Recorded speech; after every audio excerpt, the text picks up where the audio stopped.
skills validation that you can do, and what I always call it's like a minimum skill standards that goes and validates that person's skills. So think of it in some ways as like a doctor. Um, a doctor that has a license doesn't mean that they're the best doctor out there. It doesn't mean that they're the worst doctor out there. But it means that they've done certain things that have validated, right? They've had to do a residency. They've had to take an exam. They have to keep up with CPEs, things along those lines. The only way you can validate that somebody's the best in the industry is work experience, right? That's how the doctor got there. But nobody wants to go to a doctor, or at least I don't think so, we haven't validated minimum standards, right? That backs up that doctor can do things. And one thing that's really important that GIAC, I think, does that's a little bit differently is we actually update our exams at least once every year. A lot of our exams are actually updated multiple times a year. And the reason why is because in this industry, it's such a fast moving industry. If you're not doing it on a regular basis, the material becomes stale right away. We also use practitioners that are actually in those work roles. So a lot of our certifications, we offer about 50 of them, are specific to particular work roles and specific tasks that you do. And one thing that we really do is a lot of times people criticize certifications for only testing on knowledge. And we work really, really hard over here on testing you on the skills. So think of it, we'll go back to a doctor. You know, a doctor, if you're a brain surgeon, eventually you have to go into the brain, right? If you don't go into the brain, you don't really know. No textbook's going to do it. Like you eventually have to do that. So we do a lot of what's considered, it's called Cyber Live, which is lab-based testing scenarios. So for example, what it could be is you would go in and do a pen test. You would be given all the tools to do that. There's multiple paths to get you to the correct answer. But the idea is that you would go in, use those tools, use what you need to have. And it's interesting because our certification folks even come back after the fact and say, we found people got the correct answer and found paths that we didn't even know they could do. But the idea is that, hey, we're now testing you, but also in turn, we're testing you in kind of a real world scenario. Because in the real world, you know, the fear always is with a pen tester, there's only one way to get there. Well, anybody that's done a true pen test knows that there's many angles, many ways to get to where you need to get, right? And so the idea is playing off of that. And the idea is like, how do we do the best to recreate that real world skills? And so I think that's something that GX certifications do really well. That makes us a little bit different. But, you know, SANS over here, the goal always over here is to hire the top practitioners in whatever that field is. And our challenge always is, how do you make them into an instructor? How do you make them into an author?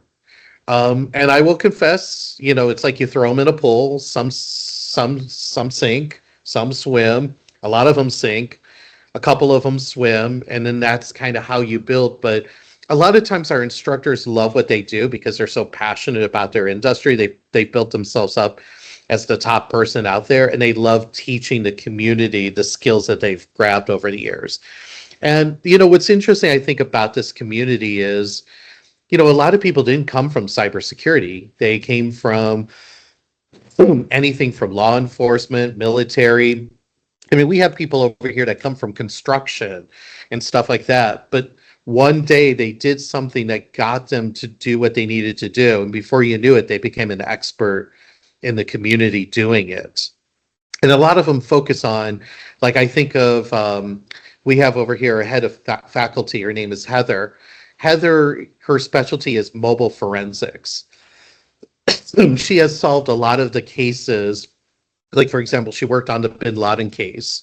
There's a case out of the US called the Idaho murder case. And she was one of the top forensics analysts that solved that case.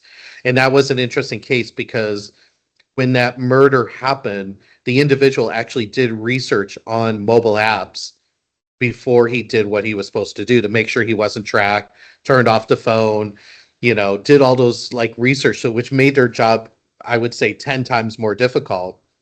but there were still ways that they could get the information, because up to that point he had pleaded himself as being innocent, and they had enough information on him, then said he did a plea.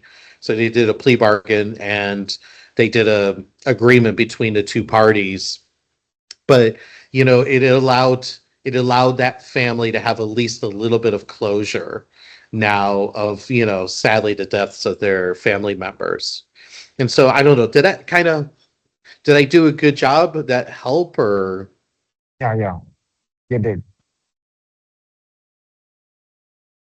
Yeah.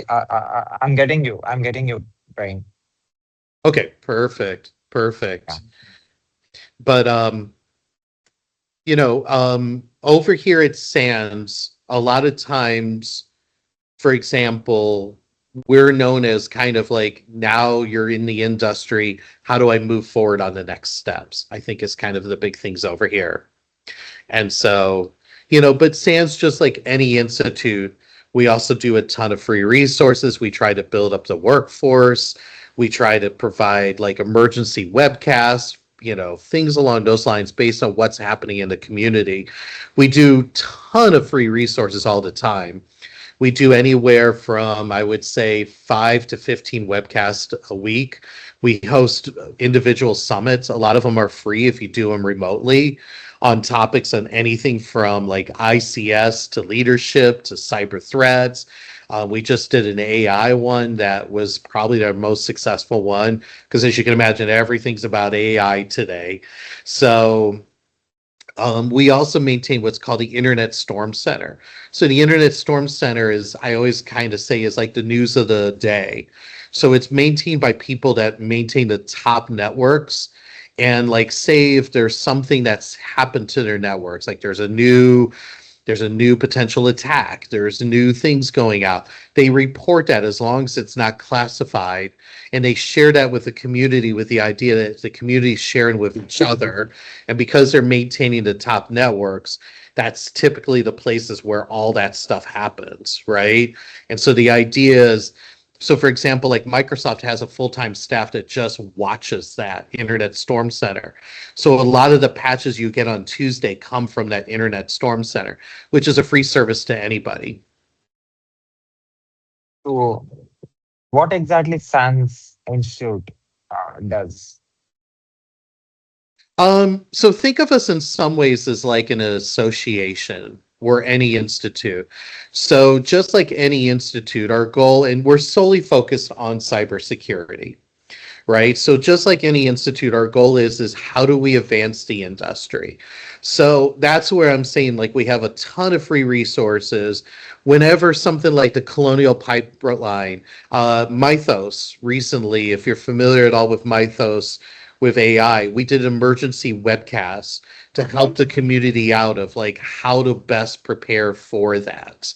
And so, our goal over here is always to make sure that we're providing that community. So think of us as like an institute. Now, to keep the lights on, we offer training, certification. We're also an accredited school, often known here in the United States. Typically, when people come to SANS, a lot of times they're coming in through their corporations, their government. We're usually not step one. We're usually like step 3, 4. We do offer some what I would consider introductory, but oftentimes we're kind of best known as, hey, now I'm trying to prepare myself to be a security architect. I'm trying to prepare myself to be a risk manager, a pen tester, a red teamer. That's where we come in and do stuff. But, like, for example, one of the passion projects I did was a workforce report. And I loved doing that. And the idea was we wanted a little bit of a different angle, which was we wanted what I call cyber talent managers. So there are people that do the hiring and retainment of the workforce, to put a resource where we surveyed them as a resource that went to that community of like, what are the trends? What matters to them? What are the hiccups right now? And it's interesting because I would say in the last 3 years, you'd be amazed of like how the trends are completely changing. And some of it may seem like common sense, but like a good one is everybody in year one of what's the number one thing you look for when you hire? Work experience, work experience, work experience, work experience. In year two, we started seeing a change when it was called technical capability. And so we defined what technical capability is, but what that is say you have like 80% of the skills to do the job. But technical capability is, do you also fit with the culture? Do you have certain like communication skills that may be required for the job? Do you have other things to then maybe not sitting in that job description? And technical capability has risen by year three. It's actually like a 20%, I would say, difference between that and work experience. So we're seeing some interesting trends as time's going on of, like everybody's always talked about I don't have enough workers. I don't have enough workers. And that still exists. But, now you're starting to hear, at the end of the day, I could have 100 workers, but if I have 100 workers that don't know what to do the job, I could have 300 of those workers. I could have 800 of those workers. So what you're starting to see as the years are going on, skills are starting to matter more. Does my workforce have the skills to do the job, right? How do I get my workforce also to be more efficient, effective, things along those lines? So you're starting to see, as the industry is maturing, you're starting to see those kind of trends changing a little bit, if that makes sense. Okay. So the skill set that you develop with your certifications, where exactly it will be used, and what kind of projects that people can able to do it. Yeah. So, like, for example, a good one that I can think of is people use our certifications in the law enforcement community. And the reason they need it in the law enforcement community, because you could say, well, they're badass people, they arrest people and this and that. However, they have to now go into a courtroom. And the first question asked of them in the courtroom is, can you back up your experience of, say, this digital forensics case? And so they're using our certifications to back that all up. No different than you would back up other licenses, other certifications in other industries. Or, for example, like audits are starting to become a bigger deal. And you're also starting to see regulations, like, for example, over in Europe with like the NIS2 that requires critical infrastructure organizations of like how they deal with cyber incidents. But one of the things is, can you back up your workforce? What kind of skills they have? So that's what certifications really, I would say, help out. For the individual, you would hope that it helps them throughout their career. Like I think of in certain cases, like consulting firms where people get our certifications and now they can make more money. They're also assigned bigger projects because the first question asked on that project is, hey, how do I know the workforce I'm hiring? What skills? How do I know that they have the skills validation to be able to do the work? But once again, the certification's built to back up to validate the skills of someone who takes our training. And it's interesting, like this may seem like common sense, but there's a whole science around if somebody takes a training, they retain about 10% of the material. If somebody takes a certification because they're being tested on it, will retain like 70% of the or higher of that material because your brain knows that it's gotta, and it also can retain that material for longer periods of time. But, as the industry is maturing, we're starting to see where certifications are becoming more known for on the individual for promotions and stuff like that. For the organization, you're starting to see it to back up consulting, to win business, to back up that workforce. Like I think of, there was a large organization, they would put their sales engineers through this huge amount of training. They could talk about the products, but they couldn't talk about cybersecurity.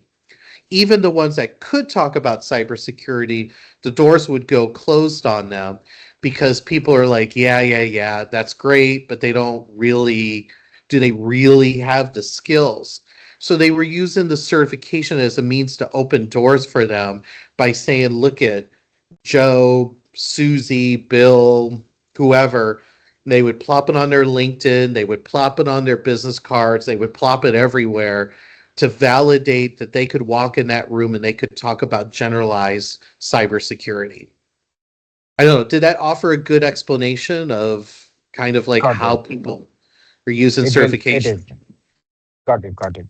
So, data privacy and data protection, in these days, the internet is wider today, and there is a lot of content and millions of users, uh, non-technical users came into the internet, and cyber security became the crucial role today.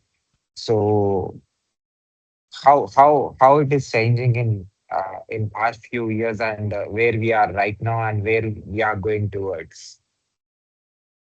Well, sometimes I always hate saying it, but I will say it. AI has definitely changed the cyber landscape.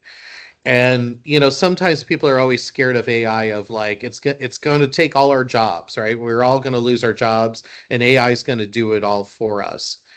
If you look at history, we've followed this pattern before.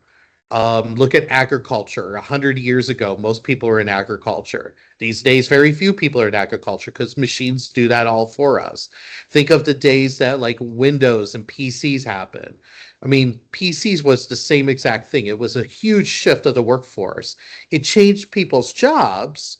It made them much more efficient at what they did, but the work didn't still disappear. It just shifted over. And that's kind of how I see AI. Is AI in our world, the good news is it protects some of the cyber threats, the basic ones that are out there. On the bad side, the amount of cyber threats has also increased. So it's like the bar has just gone up completely.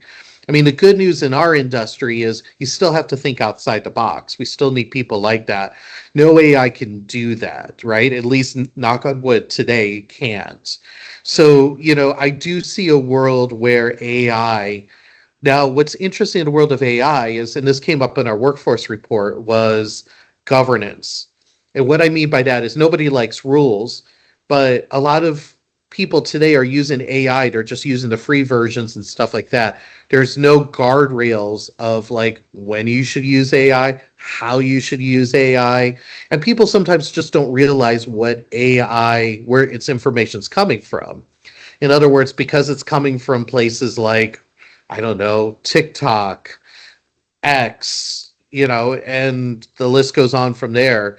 When you Google all that information, it's always 100% correct, right? And so the idea is that AI picks up the information it gets. It can be incorrect if a human isn't going through that and double checking its work. There's been multiple cases where people have just, been lazy and relied on AI and realized that there was something wrong, right? Like there's been legal cases and stuff like that. The governance of AI is still very much in the infancy. I think you're going to see, and even the training of AI.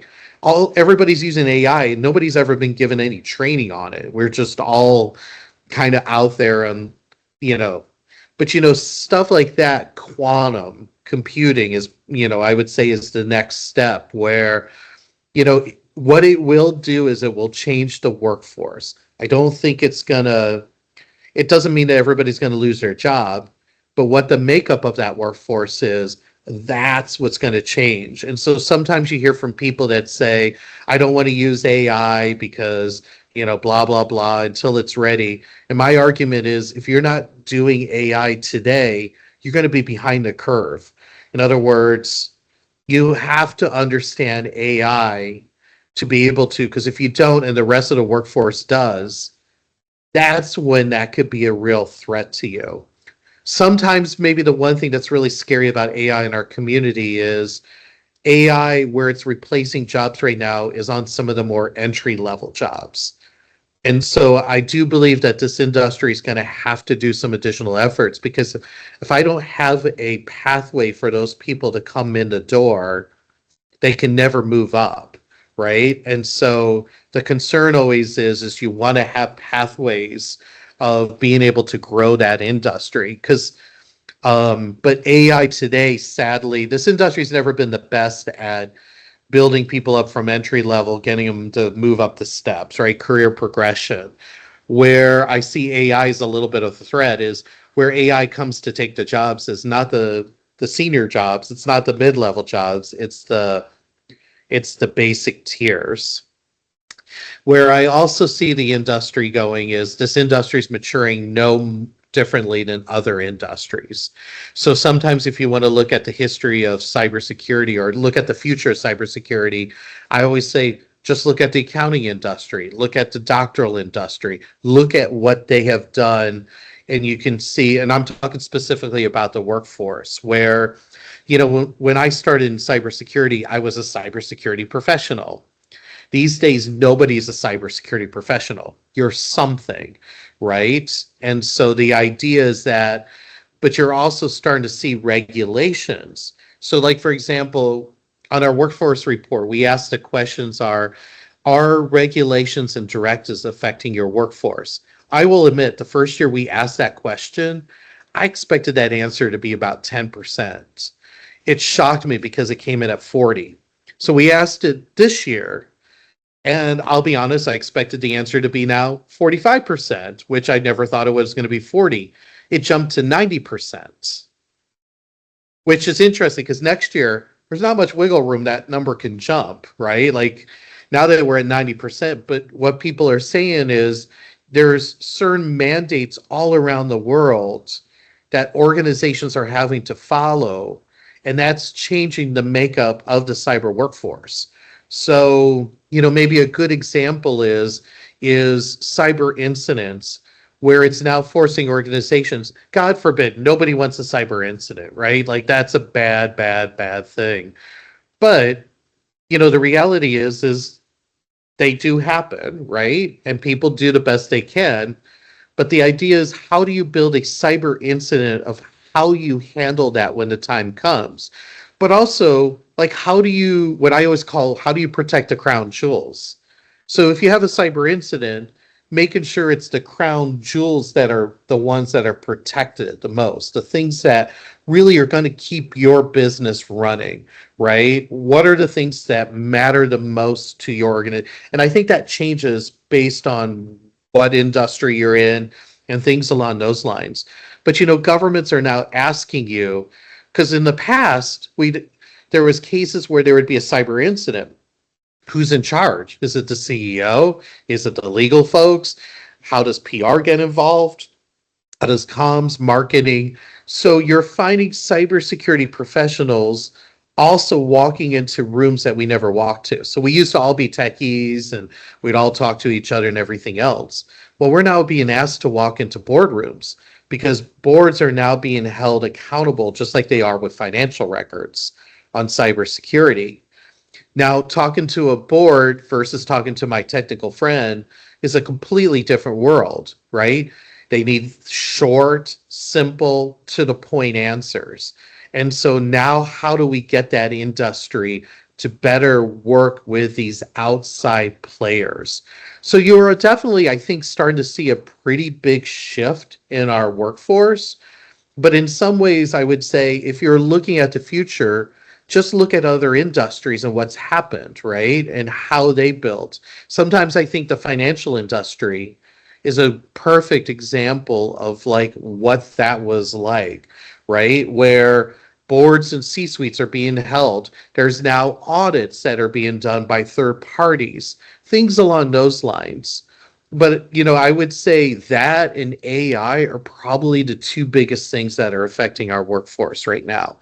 And I do believe the workforce report backs that up. I mean, it's interesting to see how fast it's moving. Because sometimes, people like me, it seems like the world isn't moving that fast. So when you do that report and you see those numbers swing year by year by year so quickly, like it is kind of fascinating to see that things in this industry are kind of really moving fast, and they really are. And and that's not true in a specific region. You're seeing the whole world. We have taken the stats and we've tried to split it up of like, okay, we'll just take Europe only, or we'll just take India, or we'll just take the US and see if it'll drastically change the numbers. And the interesting thing is it didn't. They're pretty much the exact same numbers once you've now made them region specific. And so you're seeing the whole world. And there's little things like I think of, in Europe, sometimes the joke is Europe is really big on their regulations, and it's true. So you'll see there's a little bit of an uptick in those regulations in Europe, but not a lot, because if I'm an organization, I'm doing business in Europe, it still affects me. So maybe a good example of seeing some of the future of, like, for example, NIST 2 is a whole series of things that organizations that are considered critical infrastructure. So that could be anything, like the simple ones are utilities, right? Common sense. But that also affects healthcare, retail. It affects so many different things. Are you a digital provider? Are you in tech? Right? Those are also considered critical infrastructure. Now, what the government's trying to do is they're trying to say, hey, we want to make sure as the government that we want to protect our citizens. We want to make sure those critical infrastructures are protected. So we're asking those organizations to have security practices in place. We're asking their workforce. We're asking the board to back them up. We're asking them to be able to, how do you handle a cyber incident? Things along those lines. But if you look at, because sometimes people say, well, it's going slow. But look at GDPR. Are you familiar at all with GDPR? GDPR is all about protection of people's privacy, right? And the records and things along those lines. So whenever you see a thing that pops up on all websites now that says, do you accept cookies? That's GDPR. GDPR didn't happen overnight. It took like 10 years. It was a slow process, but what it did was, even though it was a European mandate, it became the standard for the whole world. Because organizations don't create one policy for Europe and another policy for around the world.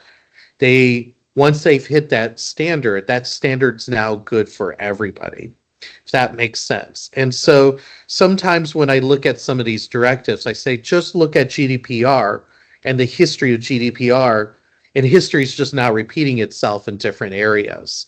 And so I know it sounds kind of funny, but sometimes I always say, if you want to look at the future, look at the past. And, I think sometimes this industry very much falls in that category. So how cybersecurity is going to be in future? Well, I mean, definitely AI is going to be picking up some of this, and it's going to increase the threats. What's interesting with this whole mythos thing is how, AI went in and, found things that nobody ever found right before, and things along those lines. I mean, AI is it's gonna raise the bar across the board. Like, it's gonna affect this industry. In the world of cybersecurity, I definitely think, once again, the workforce isn't going to go away. It's just but what our jobs are going to be changing a little bit. And, it's interesting, like, like 20 years ago, a firewall analyst was considered one of the top positions in our industry. There's no firewall analyst these days because we all have great firewall technology that keeps us protected on that. So eventually technology took over the human. But there's cases like a pen tester where everybody has said that a pen tester was going to go away 20 years ago.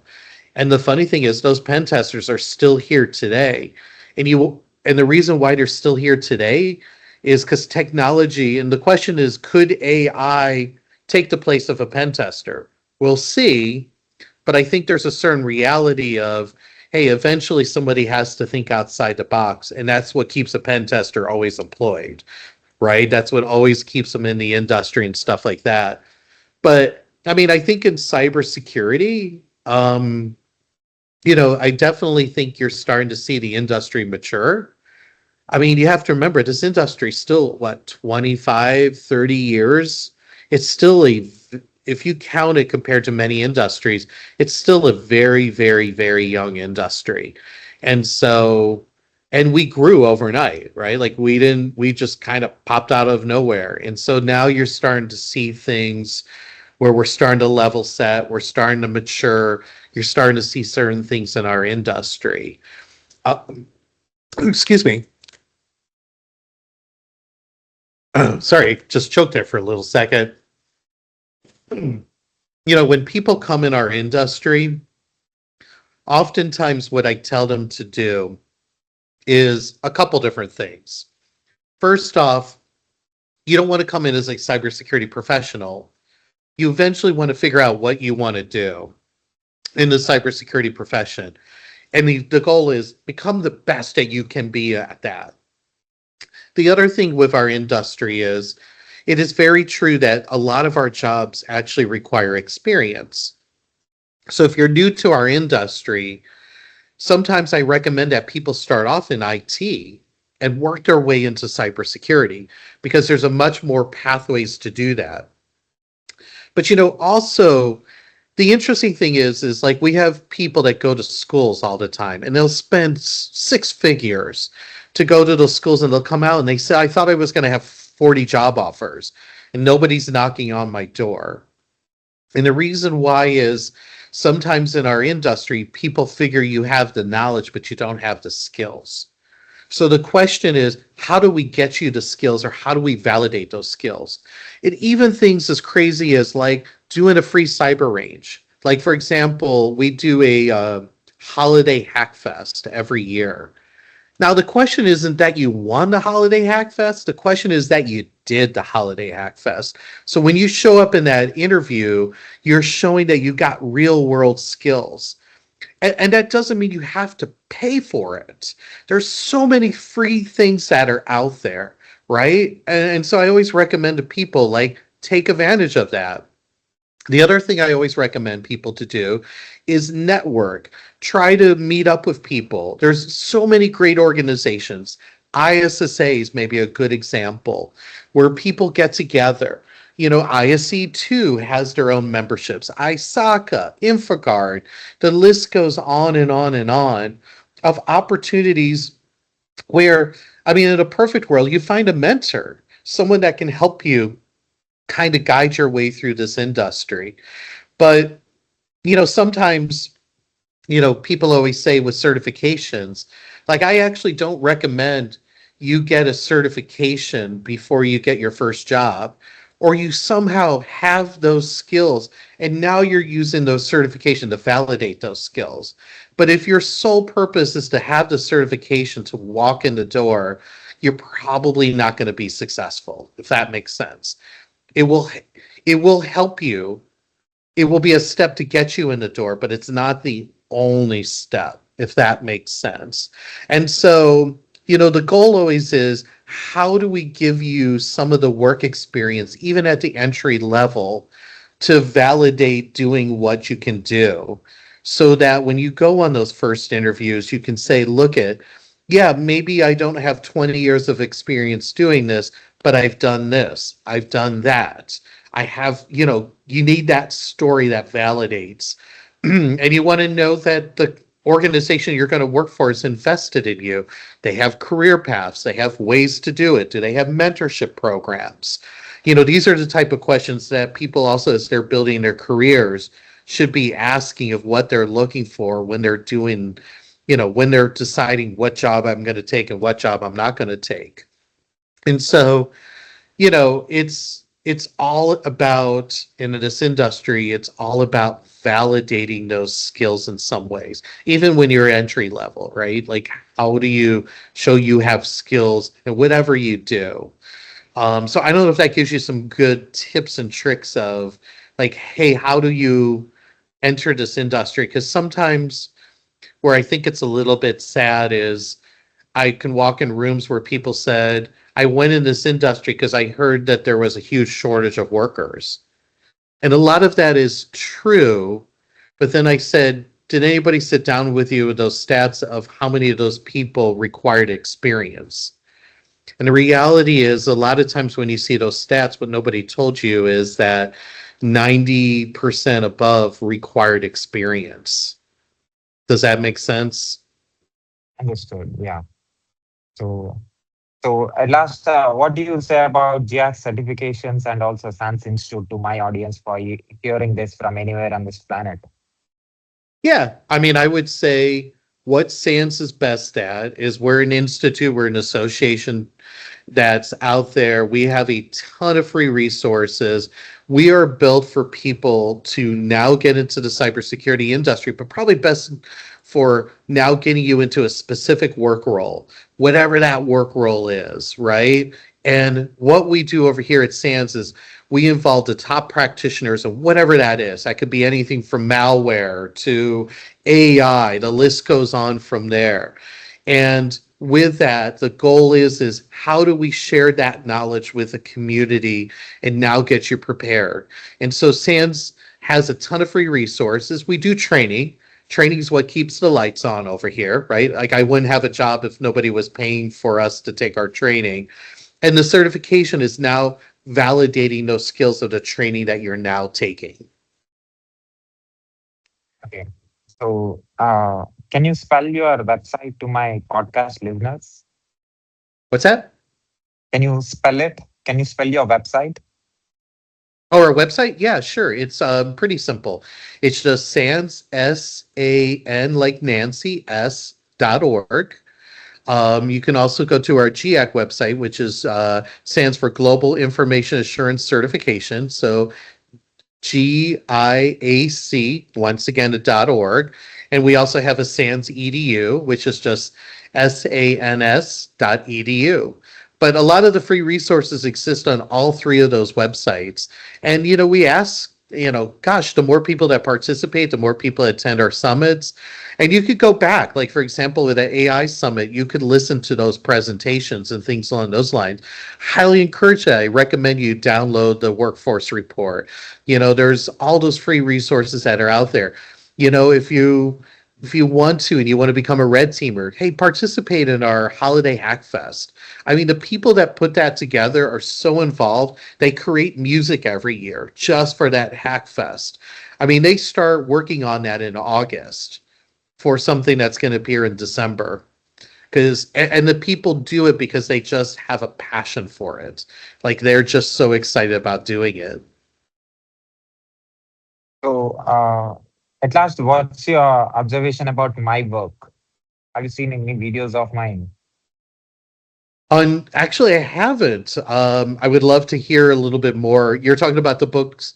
You've written a couple books and stuff along those lines.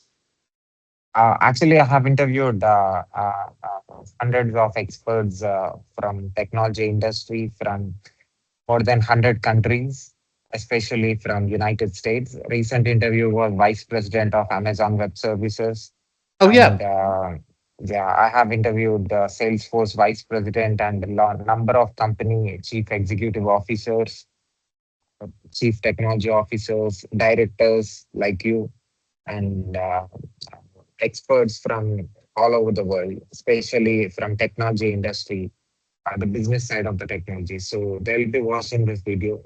And I have done I have done masters in software engineering, also bachelors in computer science and engineering. Right now I'm working as a DevOps engineer for a London company from India. That's my full-time role. Apart from that, I'm interviewing experts like you for my podcast and presenting your work to my audience and letting them know how you're making things happen. So how these conversations, me having conversations with experts like you, who already know how things are working, how things are being made in the industry, how this collection of experiences are going to add for me, for my career or for my future. So let me ask you, I'd love to flip have you been seeing any patterns in the various interviews, or like have you picked up certain things that everybody in the industry keeps saying is pretty much matching each other? So I'm actually reversing it because I always love like hearing this answer of like, what are you hearing from the various leaders that are out there and the various people you've interviewed? Are you seeing any patterns? Are you seeing everybody talking about the same thing, or Yeah, is most of the experts are talking the same thing, including the world leaders that I have interviewed. They say about the AI. What you said, the beginner, the introductory jobs are going to be, replaced with artificial intelligence and um, yeah, especially hospitality and some of the industries that they are focusing on. Most of it are going to replace, and yeah, they are thinking about like how um, about the future technology after 20 years, after 30 years, or maybe after 10 years, 5 years, how things are going to be. Recently, I interviewed a NASA expert also that they use the kind of technology that they use in rockets. So that is that is the highest level of technology that human has to collect the information, from the like very long distance. Recently you know, uh, the we have sent an satellite. I mean, the humans to moon. They oscillated the moon and they came here. So I asked details regarding that, like what kind of a technology that is used in order to make that happen. So how the data collection and how the That's transformation. cool. So so It's interesting because the technology that, say, a financial industry uses versus the technology that a utility would use is two completely different types of technology, if that makes sense. Like, it's always interesting to see, like, yeah, when you develop something for the moon, what is that technology? One of the things I was always most fascinated in, and I'm consider ourselves lucky because we get to touch so many different types of people, was I got to do a tour of Walt Disney Imagineering. So Walt Disney Imagineering is the arm of Disney that develops all those park attractions. They're the ones, but people always think about the fun of that, but the infrastructure that it takes to build all those. And a lot of times the cybersecurity piece actually comes out of that Imagineering. It doesn't come out of the parks, but things like industrial control systems, OT, is huge for somebody like Disney. It's not as exciting as seeing Mickey Mouse at the park, right? Like, I won't deny that. Or Iron Man comes down from the sky and talks to you. But it's the idea is the technology that allows that all to happen, right? And it's always fascinating to see, of because it's something, it looks so simple and it looks so like it just naturally happens. But that's always the brilliance of all of it, is because it looks so simple and natural, and nobody realizes all the crap that goes around it. Like, where are all the things you have to think about when you go to the moon, right? Like, and how correct. do you how do you prepare yourself and stuff like that? I think cybersecurity very much, if we do, the always the interesting thing in this world is always like, hey, we're doing our jobs well if nobody can think about us, which I know sounds a little bit sad but true, right? Like, the only time that people sometimes we stick out in the everyday media is because something really bad happened, right? If we're doing our jobs really, really well, and sometimes that's always a tough thing about cybersecurity, is somebody doesn't just stand there and go, great job, right? If nothing happens, the world just keeps on going, right? And that's what we hope for here in the world of cybersecurity is, we keep things going. But, sometimes people don't realize all the things that happen behind the scenes to make that happen, right?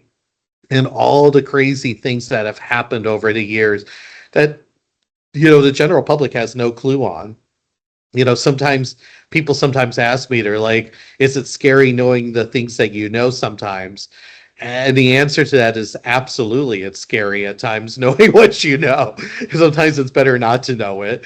But I mean, I think, you know, I like to believe a lot of people didn't go into cybersecurity because they wanted to make lots of money and things like that. I do think this community is a very passionate community that really is here to do the right thing. Like, And that's why sometimes when I hear people that have come into this industry, they say, yeah, I came in this industry because I heard there was a lot of jobs.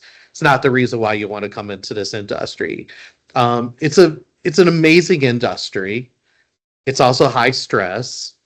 It's, you can't just sit back and live on your laurels, not for too long, because everything is always evolving, changing, and this and that. And if you're not keeping up with it, sadly, that will affect you. But, I like to think once you're in this community all supports each other. It really loves, I think a lot of this industry has probably more passionate people in this community than almost anywhere I've ever seen. And so I do believe that this community is always a fascinating, but it's an amazing place to be, once you're in it. And so you get to be in it. But God, I would have loved, I'm going to go back because I do want to hear that story about the person from NASA and like what it took to go to the moon and stuff like that, because that stuff always fascinates me. So me having conversations like this from space technology to the technology that is already being used on the planet and built by different companies belongs to different states and countries.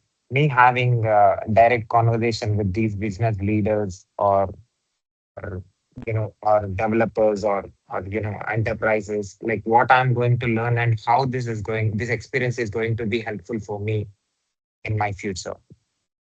Yeah, absolutely. How Absolutely. how it how it helps this kind of conversations. Did I give you some tips that hopefully can help Yeah, your yeah, career too? yeah, Of and what people are thinking and when yeah. people are hiring, what they're looking for when they're hiring and stuff like that.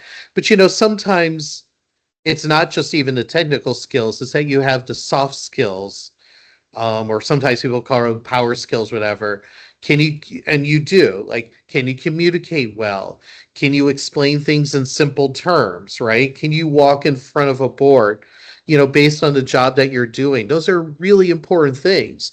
You could argue that a really technical pen tester, but a pen tester, if they can't explain that into a business means, right, to their clients, they're never going to win business.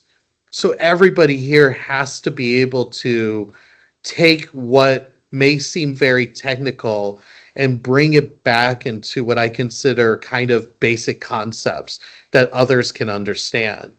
But not everybody has that skill set. Building up and it takes time to build those skills to be able to do that, right? And so I think that's really important, on very much on top of having those very technical skills.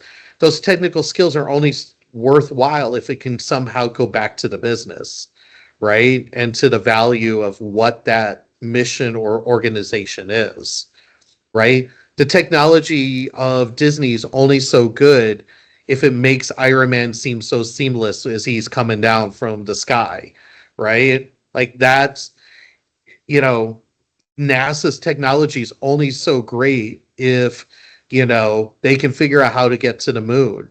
Nobody talks about the 8 million steps it took them to get there.